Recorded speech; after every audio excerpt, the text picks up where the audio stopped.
merci à tous. Je ne vais pas être très longue parce que tout a été dit. Et si on est là ce soir, c'est pas par hasard. Hein, et ni moi, si je suis suppléante, c'est non. C'est pas par hasard. C'est parce que je soutiens, mais vraiment très très fortement, la politique que Marie-Georges Buffet a menée depuis un certain nombre d'années. Et on voudrait encore que ça continue. Moi, j'avais juste un petit témoignage à faire.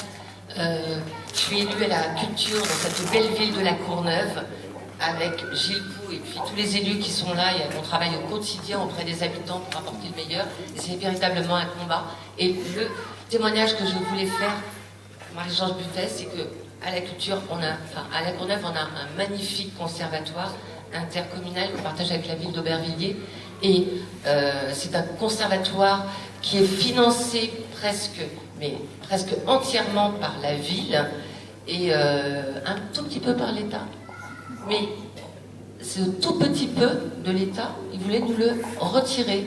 Donc on a sollicité Marie-Georges Buffet et en 2 temps, 3 mouvements, c'est pour vous dire à tel point elle est réactive, en 2 temps, 3 mouvements, elle nous a organisé un rendez-vous au ministère avec les professeurs, avec les parents d'élèves, et l'affaire était réglée et l'État nous a donné la subvention. Donc voilà, c'est ce genre de témoignage pour cette raison qu'on peut donner toute notre confiance à Marie-Georges.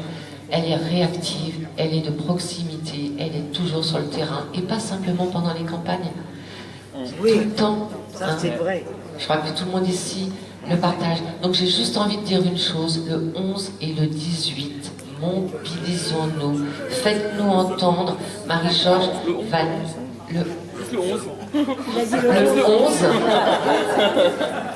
le 11, mobilisons-nous pour aller voter. Voilà, comme le disait Didier, à côté, le voisin, le collègue de travail, et allons-y, et on va gagner. Bravo. Merci Sonia. D'abord, je voudrais vous remercier d'être rassemblés ici, aussi nombreux. Remercier des prises de parole qui ont mis à mal ma modestie, mais où j'ai retrouvé quelque part les témoignages que j'ai dans les rencontres. À travers ce que vous avez dit, c'est aussi les paroles des habitants de Stein, de Duny, de la Courneuve, de Blanc-Ménil. Nous sommes une assemblée ici à l'image de ces habitants. Nous sommes debout. Nous sommes des hommes et des femmes, libres, égaux et fraternels. Vous savez, j'ai tenu que la dernière question d'actualité que j'ai pu poser à l'Assemblée nationale à la fin de ce mandat soit consacrée aux habitants de la Seine-Saint-Denis. Et j'ai dit avec force, ils ne savaient pas, les membres du gouvernement, ils ne savaient pas qui allait répondre, c'était un peu la panique à bord, parce que je ne me suis pas adressée à un ministre en particulier. J'ai expliqué au gouvernement que les habitants de Seine-Saint-Denis, de nos 4 villes, mais de tout ce territoire de Seine-Saint-Denis, ne demandent pas qu'on les plaigne. Ils demandent tout simplement qu'on assure pour eux les droits de la République. Les habitants de ces 4 villes de la Seine-Saint-Denis ne demandent pas que des ministres fassent des visites avec les gyrophares pour ensuite faire des discours sur les efforts que fait le gouvernement pour ce département. Les habitants de la Seine-Saint-Denis ne demandent pas qu'on parle d'eux en parlant des communautés, en parlant des uns et des autres. Non, les habitants et les habitantes de la Seine-Saint-Denis demandent qu'on reconnaisse qu'ils font la nation, que les hommes et les femmes de ce département font nation et qu'ils ont donc droit à tout le respect de la République. C'est ça que nous demandons et c'est ça que je voulu porter dans cette dernière question d'actualité.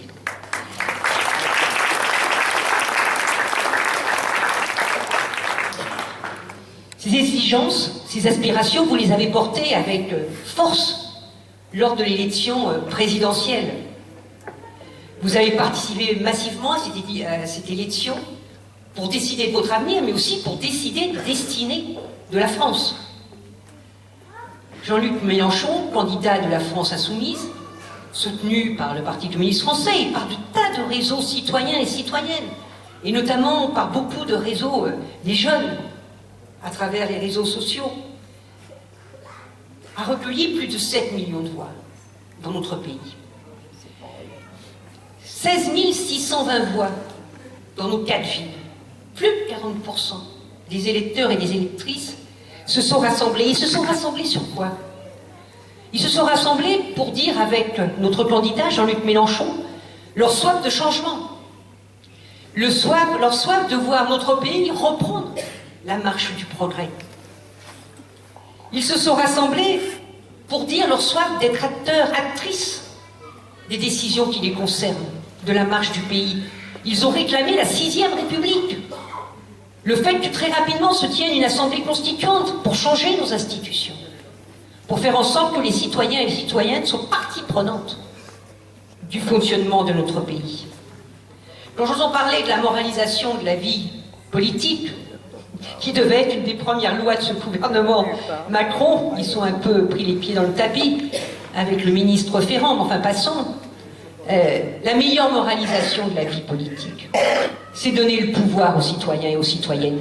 C'est comme ça qu'on moralisera la vie politique, et donc il faut une 6e République et non pas une énième loi qui va compter le nombre de mandats ou qui va aller fouiller telle ou telle déclaration de patrimoine. Il faut tout cela, et moi je dis toujours que tout élu qui est condamné doit être inéligible à vie. Moi c'est ma doctrine, mais la meilleure moralisation de la vie politique, c'est la 6e République. Et puis c'est des millions de personnes qui se sont rassemblées sur la candidature de Jean-Luc Mélenchon. Ils se sont rassemblés pour refonder l'Union européenne. Il faut que l'Europe fasse de nouveau rêver les jeunes générations. Et pour qu'elle fasse de nouveau rêver cette Europe, il faut qu'elle devienne une Europe du progrès, l'harmonisation sociale par le haut. Je pense notamment aux droits des femmes. Si on appliquait à tous les pays de l'Union européenne, ne serait-ce que les droits des femmes en France, pour les femmes polonaises, pour les femmes irlandaises et pour d'autres, quel progrès ce serait? Une Europe démocratique. Enfin, peut-on continuer à voir une Europe fonctionner sous le joug de la Commission européenne, avec un Parlement qui est un Parlement qu'on n'entend pas, avec des députés européens qui n'ont pas les pouvoirs nécessaires, qui ne peuvent pas représenter les hommes et les femmes des différents pays qui composent l'Europe. Et puis une Europe de la coopération. Moi je rêve demain d'une Union européenne dont la ligne majeure serait d'établir des coopérations magnifiques avec le continent africain, pour qu'il y ait une sorte de bond en avant pour ces deux continents, grâce à des échanges culturels, sociaux, économiques, des échanges de la jeunesse. Je crois que ça devrait être le premier objectif de l'Union européenne. Et puis on s'est rassemblés sur ce programme de Jean-Luc Mélenchon pour la transition écologique. Je ne sais pas si vous avez entendu les dernières nouvelles aujourd'hui, mais le président des États-Unis vient de déclarer qu'en fin de compte, les États-Unis vont peut-être se retirer de l'accord, de la COP 21. C'est-à-dire une véritable catastrophe pour notre planète, pour les générations futures. C'est pour ça que nous nous sommes rassemblés à plus de 7 millions pour le développement durable, pour en faire une ligne politique importante, l'humain et la terre d'abord.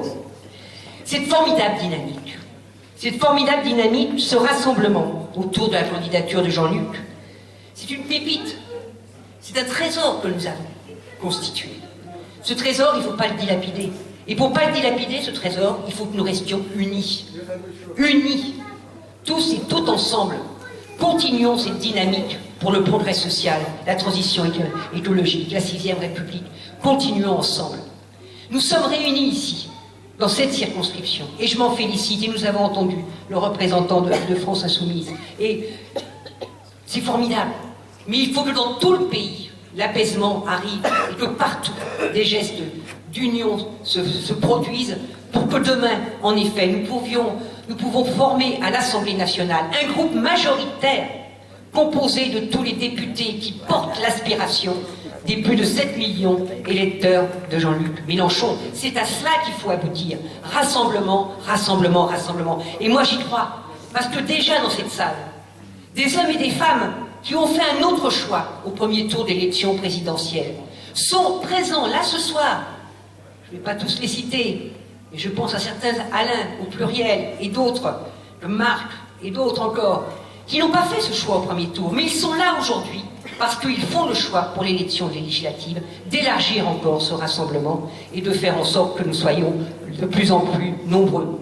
Et moi, dans ce groupe que j'imagine à l'Assemblée nationale, il y aura bien sûr des députés de France Insoumise, des députés du PCF, moi je les appelle tous pareils, hein, je voudrais qu'ils soient tous ensemble. Et puis j'espère que des députés du PS, qui ont envie que leur histoire, leur parti, le Parti Socialiste, ne sombre pas dans Macron et En Marche, et bien peut-être que certains de ces députés voudront aussi faire groupe avec nous pour mener ce combat contre toutes les lois réactionnaires qui se profilent à l'horizon. Oui, c'est tout l'enjeu de l'élection législative, construire une nouvelle majorité politique à l'Assemblée nationale, portée par la dynamique des électeurs et des électrices de Jean-Luc Mélenchon. Une majorité porteuse d'audace, de détermination, de courage, pour mettre fin à la spirale mortifère du tout libéral, de la mise en concurrence des peuples, la flexibilité généralisée, la précarité à tout va, pour l'enrichissement de quelques-uns. La spirale mortifère du chacun pour soi, du repli, qui banalise toutes les misères. On ne fait plus attention aux sans domicile fixe.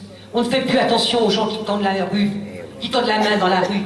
On ne s'étonne même plus d'apprendre au journal télévisé le soir que 1000 personnes, 2000 personnes sont mortes noyées dans la semaine parce qu'ils fuyaient leur pays en guerre ou leur pays qui connaissait la famine. Voilà, ce repli sur soi, nous n'en voulons plus.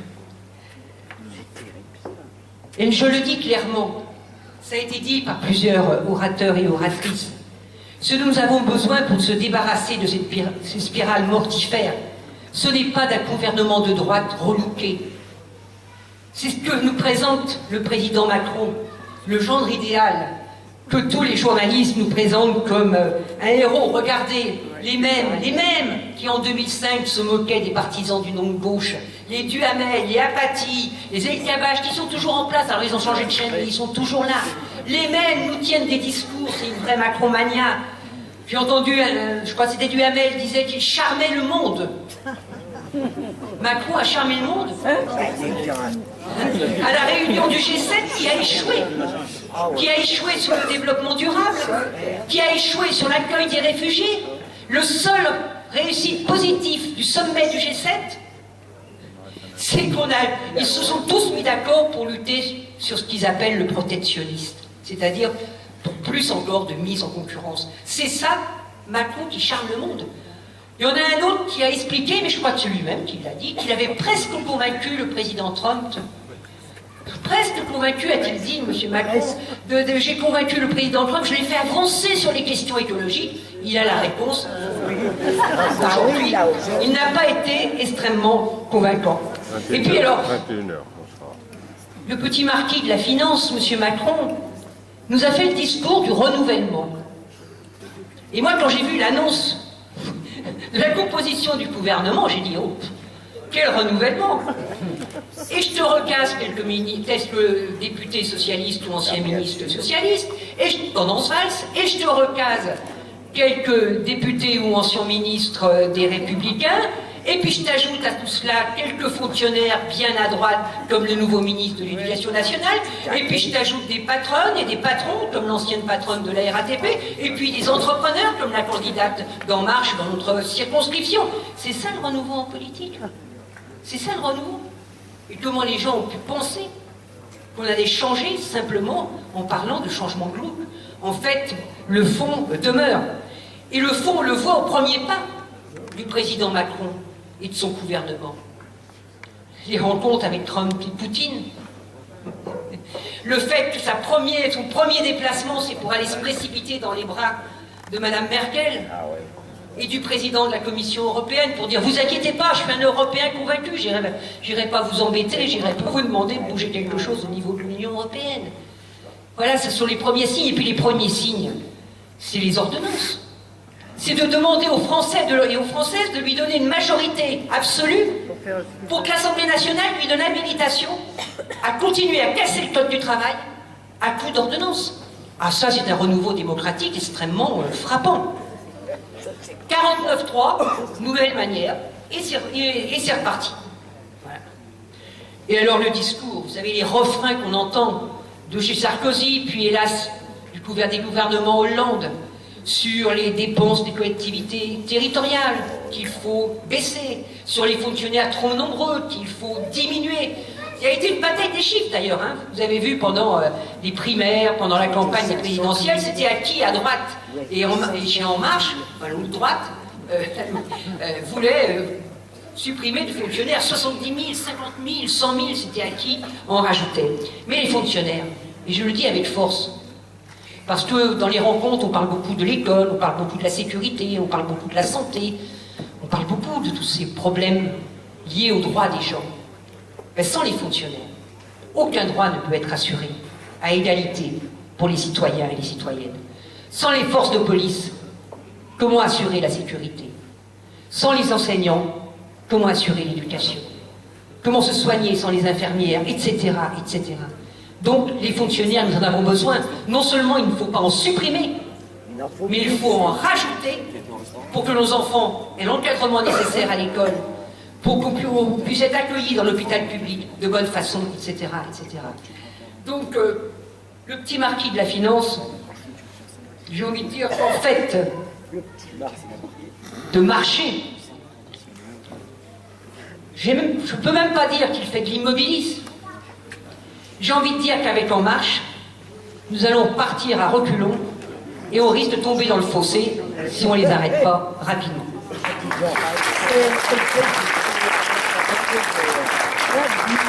Alors oui, partout, l'heure est à la mobilisation. Mobilisation pour dégager les libéraux, les réactionnaires, mais aussi mobilisation pour élire le plus possible de députés porteurs d'autres choix, d'une autre politique, pour avancer vers plus d'égalité, de liberté et de fraternité. C'est le sens de notre engagement ici dans cette salle, à nous tous et à nous toutes. C'est le sens de ma candidature. Ces 5 dernières années, j'ai essayé, j'ai voulu vous servir au mieux.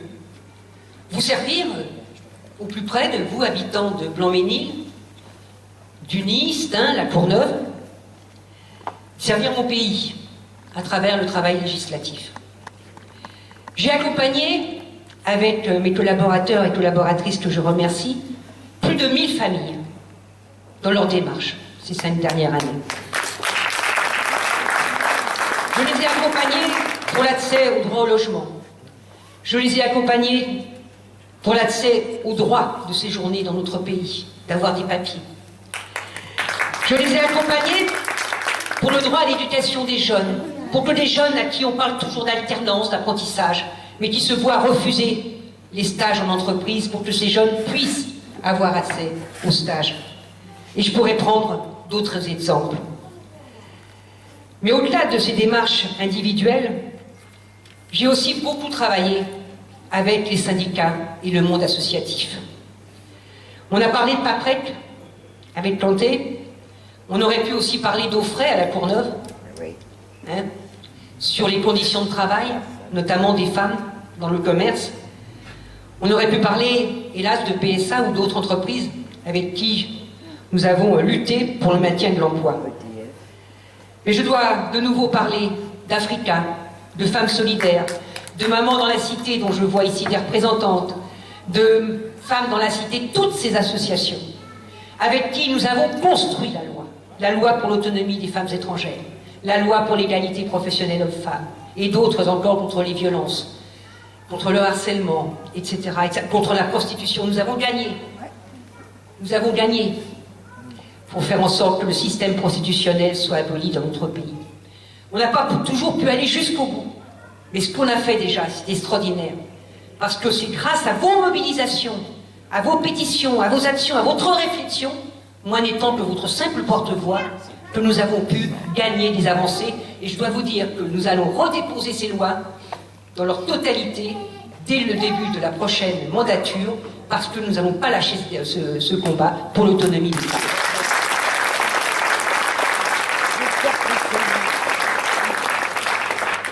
Et puis nous avons mené le combat avec les jeunes. Nous avons déposé une loi cadre sur la jeunesse, une loi contre les contrôles aux faciès, et puis le combat aussi pour l'éducation. Et c'est vrai que ça a été un combat sur les 5 années. Pour améliorer la loi sur la refondation de l'école, pour m'opposer à la loi de mise en concurrence des universités qui a été adopté par la dernière majorité, mais également tout simplement pour obtenir des moyens au quotidien dans les écoles, les collèges. Et encore hier, je faisais un courrier par rapport au collège Politzer à La Courneuve. Et puis la culture. Vous savez, quand la ministre nous a présenté sa loi sur la liberté de création culturelle, toute tendance confondue à la commission, on a dit mais c'est pas possible. Elle a fait ça sur un coin de table le matin en se levant. Il n'y avait rien. Il n'y avait rien. Et la commission, et nous, députés du Front de Gauche à l'époque, à la commission, nous avons énormément travaillé pour assurer réellement la liberté de création dans notre pays, qui trop souvent aujourd'hui est remise en cause, mais également pour protéger le droit des journalistes, parce que la protection des sources des journalistes est aussi un pilier de la démocratie. Puis je voudrais saluer aussi d'autres associations, d'autres mouvements. Et je pense notamment aux droits des peuples. Je voudrais saluer Monsieur Thiru, le président de l'Elam Tamoul, qui est dans la salle, parce que j'ai eu la chance de présider l'amitié avec le peuple tamoul, qui lutte pour la reconnaissance des crimes de guerre lors de la guerre au Sri Lanka, et qui lutte pour retrouver ses terres, son droit de pêche dans son pays au Sri Lanka, et qui lutte ici, en France, pour que les familles tamoules soient accueillies et bénéficient des droits de la République. Et puis nos amis comoriens, avec qui nous avons travaillé aussi, pour réaliser un centre de santé près de l'aéroport, dans une des îles, la grande île des Comores, et avec lequel nous continuons à travailler sur des projets concrets.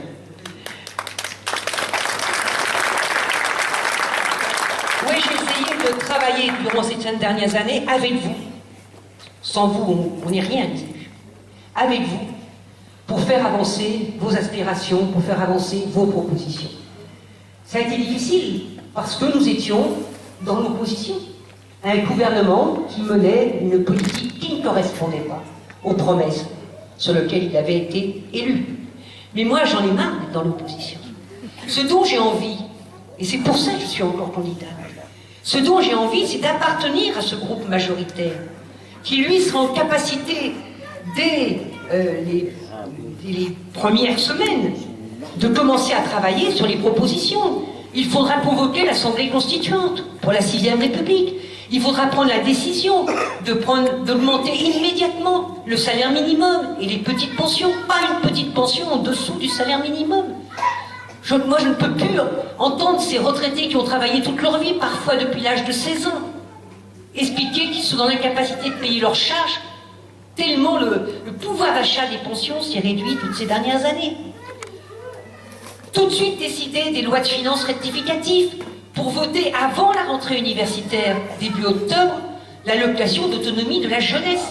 On ne va pas encore attendre un débat sur la loi, etc. Ça peut se faire tout de suite.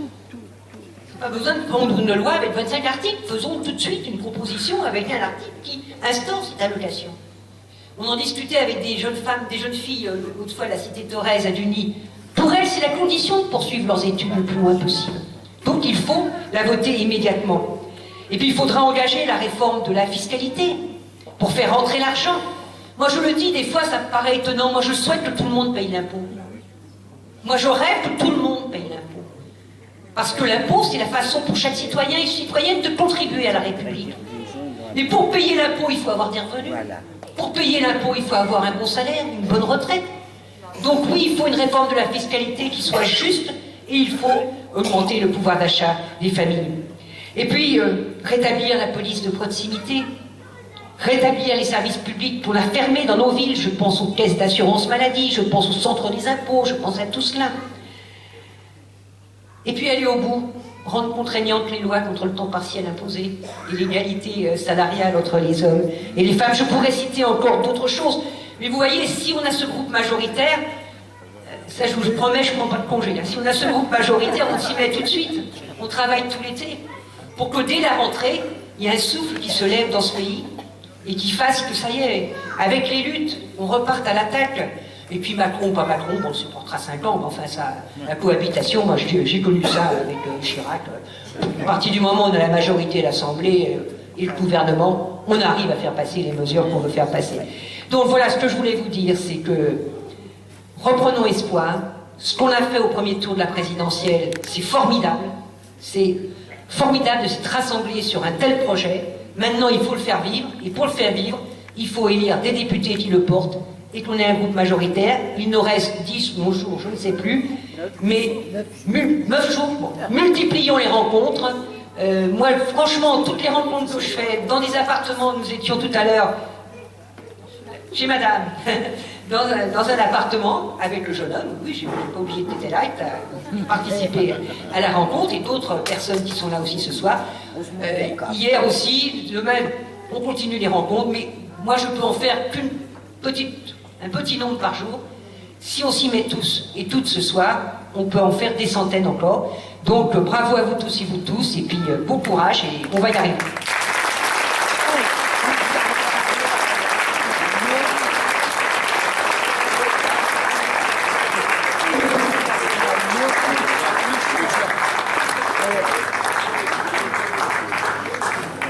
Merci à toutes et tous d'être venus. Merci évidemment aux responsables associatifs, syndicaux, politiques de s'être déplacés. Merci de vos témoignages. Merci évidemment à Gilles, Asdine, Didier, Michel et évidemment nos deux candidates Soumia et Marie-Georges.